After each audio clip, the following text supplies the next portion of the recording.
We're now here in section number 3, so congratulations to making it to what I would consider probably about the halfway point of this course. And section 3 is all about modular synthesis, and there are so many great alliterations we can do with modular. Modular madness, modular mayhem, the modular state of mind, whatever.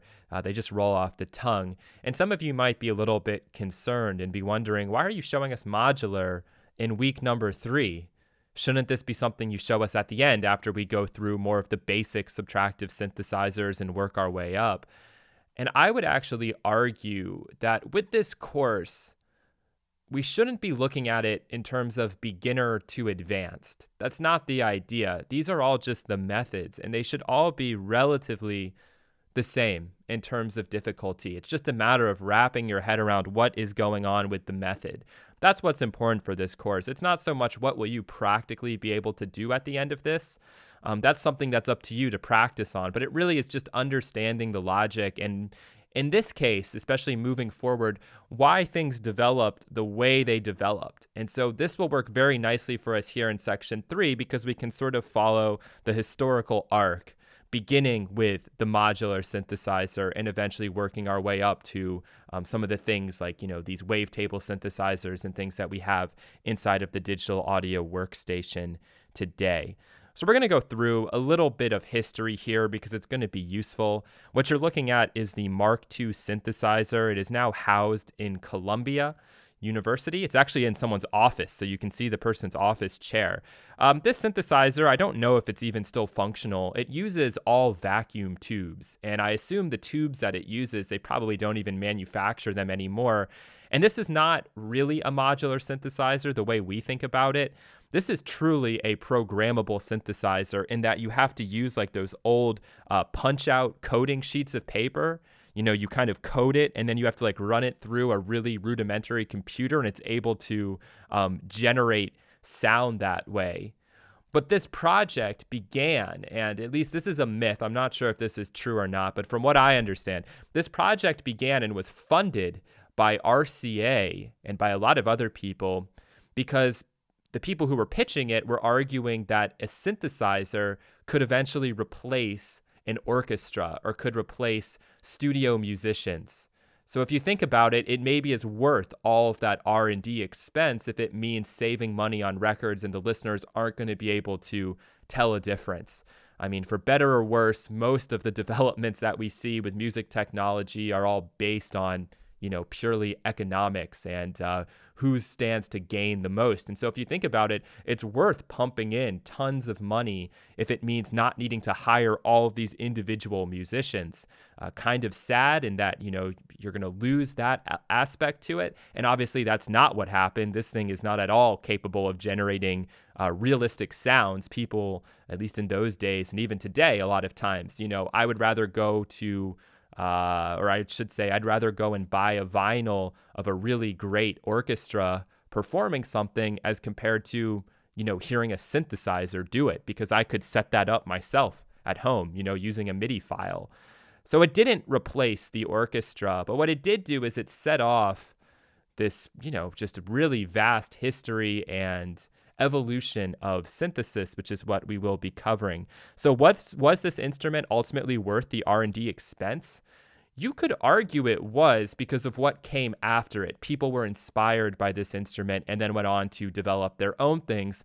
And eventually some of those instruments did go into the studio. And for the most part, at least in like the 80s and 90s, you didn't often have studio musicians coming in. You just used different synthesizers and a music producer or one person who's somewhat capable on the keyboard.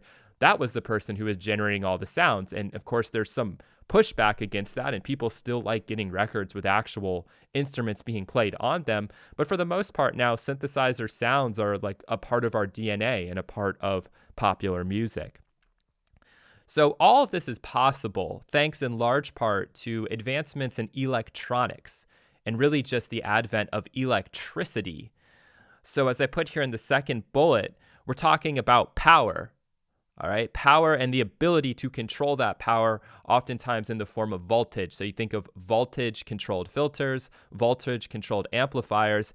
That's literally what is going on beneath the hood, right? There are components and things that are inside that instrument designed to control the voltage to then shape the sound in one way or another, to generate the oscillator tone, to then have a filter that's capable of cutting some of that off. It's all manipulation of electricity. It's all manipulation of voltage. Of course, in the computer, that's not exactly what's going on, right? We just have these algorithms, it's all code. But for your computer to be powered, that does require electricity. It requires voltage to keep the battery running and to keep all of your processors going.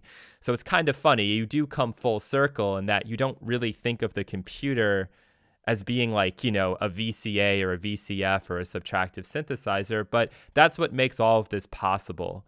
And that's what's made so many of the advancements possible with music technology. So if you want more information on the actual history of modular synthesizers and just synthesis in general, we'll be doing a lot more of this in this presentation. But if you want a really in-depth look with a lot of good visuals, I would recommend you check out the documentary I Dream of Wires. And it does a great job of kind of going through why all of this happened. And it will do a much better job than I'm going to do. So if you just go to idreamofwires.org, it goes into that. And then in the second half of the documentary, it's all about modular synthesis and kind of the revival and rebirth of it. Okay, so we're just going to kind of jump here and say we had that Mark II synthesizer. That was really what started the whole trend. And now modular is born. And modular is a very simple concept. All right, you have different modules, individual modules that all do different things. So you have an oscillator module, which you screw into something. You have a filter module, which you screw into something. But if you don't like that filter, you could take it out and replace it with something different. You have envelope generators, you have LFOs, and all of these things can then be literally patched together using cables to then generate your sound. And this is why we're kind of starting with modular, because synthesis in general is really a matter of just understanding signal flow. How is that sound being generated? What is it going through? In what order is it going through? And that's what we'll be spending most of this week really talking about. So we have two competing schools of synth manufacturing or of synthesizer creation. We have the East Coast style, which is realism. We're back to that word again. So again, trying to possibly replace the real instruments and the real musicians. And then you have the West Coast style, which was something completely new. We're trying to generate an instrument that's just capable of creating sounds that don't have any equivalent to the real world. They don't even necessarily have to be pitched in a traditional way. Really just trying to make new music. And so those are your two competing schools. And we'll begin here with the East Coast. And this looks familiar to you. It probably should. Not only like the paint scheme, but just those knobs. This is sort of the Moog version. This is what ultimately wins out. And that's why something like this looks so familiar to us. So we have an example here of a Moog modular synthesizer. And the thing to pay attention to are really just all of those little ports that are open. And that's for you to put your patch cables into to ultimately then generate the sound. Often with the Moog modular and with the East Coast style of modular synthesizers, we associate it with a traditional keyboard controller, something that's pitched, something that's going to stay or hopefully stay in tune that you can play up and down the keyboard. And this is why it's all about realism. Right? We want to be able to play something and get the result that we're expecting. The downside, and we'll get to these downsides later on, is you don't, or you can't, I should say, scroll through presets on this, right? I can't get a violin and then suddenly 2 seconds later have a bass sound or something that sounds like a bass. I can't have a synthetic violin followed by a synthetic bass followed by a synthetic trumpet. I'd have to manually go through and repatch the instrument and change all of those settings. But at the end of the day, this synthesizer, this model, the East Coast method, was really aimed at realism, trying to generate sounds that in one way or another, work like traditional instruments would. And now we move over to West Coast, and this is more the Buchla design. And just by looking at this looks nothing like this. Right? Totally different. All sorts of knobs all over the place. I think this one might actually use pins as compared to cables. I'm not 100% sure about that. I think I might actually be wrong on that point. I do think it's just your normal aux jack sizes. But this instrument and the next one we're going to look at here, what you can see is at the bottom, we have a controller that is nothing like your traditional MIDI keyboard. And that's because this instrument isn't designed to be realistic. It's designed to make sounds for its own sake, to do things that you really could never expect to get with a real instrument. And that's kind of the debate between the two of those, the East Coast and the West Coast. And in I Dream of Wires, they talk about sort of the reasons why. If you go to, I don't know what the right word is here, more or less liberal art schools that offer electronic music like I did, you really get drilled with the ideology of what was going on with the West Coast, especially with the modular design, what they were trying to accomplish. But obviously, as we all know, the East Coast mindset won out, and it's the reason why we've seen the development in synthesizers to become easier to work with, portable, and capable of generating those, realistic quote unquote sounds. And I find this kind of funny. We're looking at the mini Moog here, which when you think about it, not that much different to what we see here, with the exception of it's all hardwired in the back. So we're not going to be taking out this oscillator bank and putting something else in there. No, this is what it is, and it's all connected on the back end. I always find this a little bit funny that it says, please do not touch in this picture. That's why I chose it. Synthesizers are all about a tangible experience, but this is sitting in a museum, so I understand, I guess, why that's on there. But just so you could see what ultimately won out and why instrument design, synthesizer design, has gone the direction that it's gone, which is easy to use, easily portable, changing sounds on the fly. All of this started with modular and what people really wanted, because Moog's whole thought process from the beginning was, I'm going to try to sell these to music studios so that they can replace, the studio musician. That was his whole business model that he tried to use. And that's why things like this instrument, the Mini Moog and others, were eventually developed and marketed and sold. And there's a lot of reasons for why the East Coast won out over the West Coast. Some of it really just had to do sheerly with marketing dollars going in, and that wasn't something that Buchla and his team really were interested in doing or wanted to do. So again, you can check the documentary for more on that. Some positives of modular synthesis. In terms of hardware synthesizers, I don't count software synthesizers in this.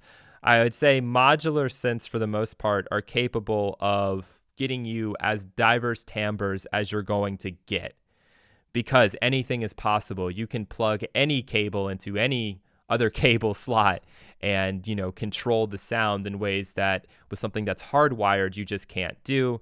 You could probably argue that like the Synthi, the CMI instrument, maybe possible of more diverse timbres, but in a different way. I think with modular, it's actually easier to kind of just quickly experiment with sound and get something on the fly as compared to that whole system. And that whole system is even more expensive than something like this, which in its own right carries a pretty high price tag. Another positive of modular is that it's a very physical, it's a very tangible experience, which people often like. And now in 2016, people get really attached to their modular synthesizers, almost like it's a small child. They'll name them and they take a lot of pride in them. They'll travel with them to conventions and show off their modular synth setup. So there's a pride element to it as well. You don't see me rolling up to some convention with my computer and saying, hey, look at this great preset I created inside of my DAW. That doesn't happen. But with modular, that sort of a thing certainly does. And it's opened up an entire industry of different modules that are created by third-party vendors. I mean, it's a good small business opportunity for a lot of people. So that's always a good thing as well. Modular downsides. There are a lot of downsides to modular synthesizers, and you can see this man has clearly snapped. Cost is a biggie. Very, very expensive, even with the stuff that we can do today where you can kind of create your own and try to keep the budget relatively low. It's still a pretty big cost. Transportation was the biggie, especially with the Moog modular setup, or if people even had custom designed modular synthesizers in their studio. How do you take that and transport it to a gig? if you're like a rock band or something. And we know modular synthesizers are a lot of times associated with progressive rock bands. How do you actually move it and make sure then that everything isn't going way out of tune? That's the biggest problem, I think, with modular, is that you take it, it's rattling around in a truck or something, and you've spent all of this time to tune this instrument. Now it's completely out of whack again. You kind of have to start from scratch. You need to take a million pictures so that you can then patch it up in real time. Well, what happens when you go from one song to the next song? Do you need to have like a 20-minute break so somebody can reprogram the instrument? It's just not feasible or practical. So they're great for the studio, but they're terrible for on the road. And that's why things like the Mini Moog were eventually developed, because you could easily transport those things and very quickly reprogram the instrument to go from song to song to song. Reliability. With modular, especially older modular synthesizers, things break all the time, and attempting to get back there and to fix it, very difficult, time-consuming, and again, another expense. You could argue that modular synthesizers aren't that practical. You can't go fast with them. You can't quickly call up presets, and that's why I have recall on there too. And for a lot of people, because if you look at this instrument, this seems like there has to be a really steep learning curve. And if you're not able to kind of break it down and go through modular in baby steps like we're going to do, I think it's very difficult to wrap your head around. Like if you walk into a room with this giant modular synth, you'd have no idea where to begin. And that's also why I bring up this question of repeatable results. Because some of the modules are not that reliable, can you really get the same thing twice? Usually you can't. That's why I left that little dramatic pause in there. Something for you to ponder a little bit. But even so, modular has started to see a really big revival in the last, I'd say, maybe 5 to 6 years. It's suddenly coming back in style, in large part thanks to the Euro rack format. A lot like you have that lunchbox idea for like the little mixing modules, right? Like you can get an API EQ, you can get like a Shadow Hills mastering compressor, and you can fit it into this little lunchbox, and you can almost create, you know, your dream little mixing rig, and then you can send audio through it and whatever. The same idea is true for modular synthesis. And so you start with something like this, the container, and something like this one from Roland, the SRYR-E84. It has its own power supply built in. So it's very easy now to just take the little modules, put them in, screw them in, power it up, and you're ready to go with modular synthesis. And so a lot of people, I think, were fed up with what they were seeing in terms of synthesizer design being so cookie cutter, everything being subtractive, everything pushing into a digital direction, that somebody had the great idea of, well, you know, with how electronics has changed, with how much smaller the parts have become, why don't we just create these tiny little mini modules and we can, you know, bring back modular? And that's exactly what's happened. And if you go to a website like modulargrid.net, you can actually map out your own dream modular synthesizer. And as you can see, and as I mentioned before, there's a lot of third-party vendors who will make these little modules that you can then fit into your Euro rack. You just get your patch cables going, and you're ready to start working with modular synthesis. But we do have to come to this slide, and I think this is really important with modular, because I know a lot of people who got really into it or who are really into it, but they're not music makers. They're just modular hobbyists. So you have to ask yourself this question. I'm not going to tell you what's right or wrong. I just think it's important to highlight this aspect of it. For most people, modular synthesis is a hobby. It's very difficult to take modular synthesis and make coherent tracks with it. People do it every single day, but those songs often aren't very popular, number one. Number two, very difficult to make, somewhat time consuming. And number three, it comes back to that repeatable results question. So there's a handful of people out there who have taken this idea of modular synthesis and have made a career out of it, but it's still pretty expensive. And it's not always that practical. So people get obsessed with all of these different little modules that they can buy, and they start just becoming a hobbyist and a collector. You see the same problem for people with plugins, right? It's just about collecting as many plugins as possible. They're never really going to use them. And the same issue sometimes happens for people when they're creating their own modular synthesizers, and it's still pretty expensive. Like, I mean, something like this would probably cost you $2,000. And I had somebody tell me once, and I'm going to share it with you because I think it's somewhat relevant here. There was a guy interested in getting like a modular synthesizer, and the person told them, they said, "Oh, well, do you have a comfortable chair like for your music studio?" The person was like, "No." They're like, "Do you enjoy being down in your music studio? Is it a place that is really creatively inspiring for you?" And the person was like, "No, not really. It's just sort of like a room." And the guy was like, "Take that $2,000, invest in a good chair, invest in some things that are going to make that room inspiring for you. Because if you want to be a music maker, it's about sitting in front of, most of the time, the computer making music. A modular synthesizer, while it's nice to have and it's kind of a unique thing and a boutique item, if your goal is to be a music maker, you could probably invest that money in maybe a lot smarter ways. But if you have a lot of expendable income, by all means, get into it. I'm not telling you not to jump into hardware modular synth domain. I just know for me personally, it's not something that I would probably ever do because I'd rather spend that money on things that are going to help me making music. So it's just a question to ask yourself, and I thought it was important to bring up, because I don't get a lot of questions on the website, but one of the questions I do get a lot of times is, I have X amount of dollars to spend. Where should I spend it?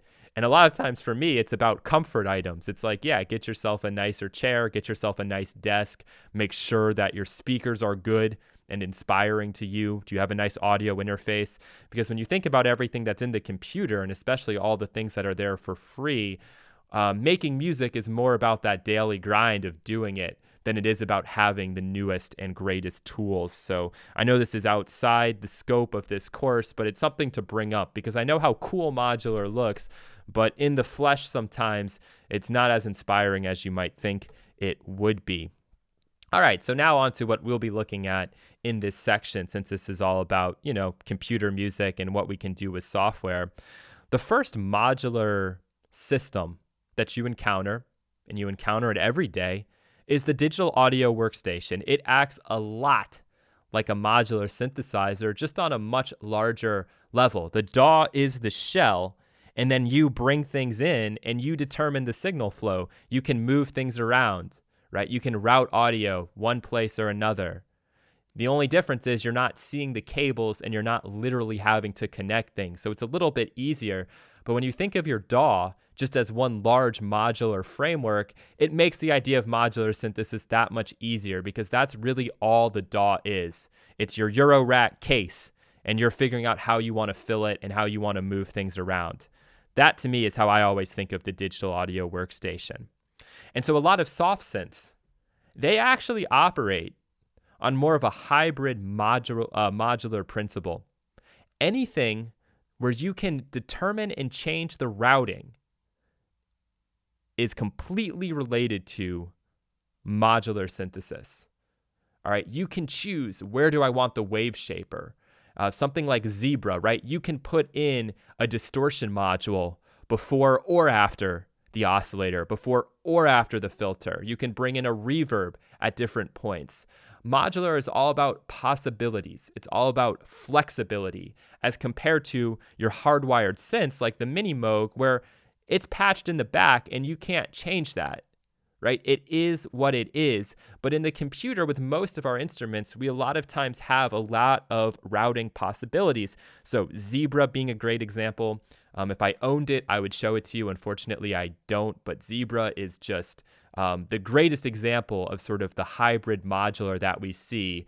And a lot of people don't think about it that way, but that really is what that instrument is all about. With Massive, you can go into the routing page and you can determine the signal flow of some elements to it. Not everything. For the most part, it is following a certain trajectory, right? Oscillator, filter, effects, but you can move some things around.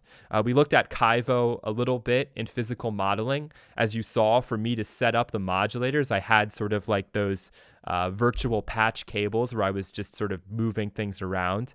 And then also we have another instrument from Yuhi like Batzilla, I'm not sure how you actually say it, which uses, again, a lot of these virtual cables to patch things up, which gives you a little bit more flexibility and a little bit more sonic possibilities than if you just had something that was hardwired. So as I said, anything that gives you custom routing options owes a lot and pays a lot of homage to modular designs. So coming full circle, most of the soft synths coming out nowadays do give you that kind of flexibility, routing flexibility, etc. All right, so the main ideas for this week, what we're going to be talking about. With modular, we can break the modern synthesizer down to its most basic and standard components and then literally connect those all together so that we'll get a better understanding of signal flow. That's what we're going to be doing. We're going to be starting with almost like a blank slate inside of Reaktor, patching up some of these modules, and really just making the whole process very simple for you. A basic understanding of modular synthesis and how these things work will make learning and understanding the hardwired synths that we'll be looking at in the upcoming weeks very, very simple. Modular is a sonic playground. I want you to treat it that way when you're off on your own, just sort of experimenting. Think sound first and result second. So be willing to plug something, let's say plug an oscillator, the output of an oscillator into the input of, an LFO or whatever, something that normally wouldn't make sense. Be willing to experiment with that because you have the opportunity to do that with modular. Where with the hardwired synths, you're just not going to have that same sort of flexibility and, just sheer imagination. I think modular and imagination are two words that certainly can go hand in hand. It's like experimental, modular, imagination, and that's what we'll be looking at in this week.